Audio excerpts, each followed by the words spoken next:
રાજ્યમાં અપાર આઈડી બનાવવાના વિદ્યાર્થીઓને થતી મુશ્કેલીઓને લઈને શિક્ષણ મંત્રી કુબેર ડિંડોરે નિવેદન આપ્યું હતું। વન નેશન વન સ્ટુડન્ટની આ ઝુંબેશ છે।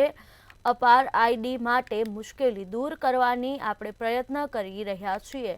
જુદા જુદા ડોક્યુમેન્ટમાં એક સરખા નથી તેવી રજૂઆત અમારી સામે આવી છે। આ માટેની રજૂઆત મેં મુખ્યમંત્રીને કરી છે। આઈડી બનાવવા માટે જે મુશ્કેલી આવી રહી છે તેને દૂર કરવા પ્રયત્ન કરશું।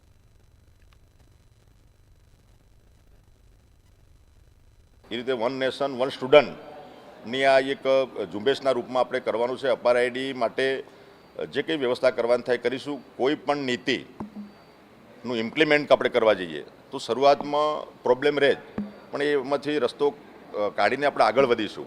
અત્યારે જે વિદ્યાર્થીઓનો જે જન્મ તારીખ અને આધાર કાર્ડ એની સાથે આ લિંકિંગ કરવાનું છે, એટલે એમાં જે કંઈ અલગ અલગ ડોક્યુમેન્ટમાં જે પ્રોબ્લેમ છે અથવા એક સૂત્રતા નથી, એક સમાનતા નથી,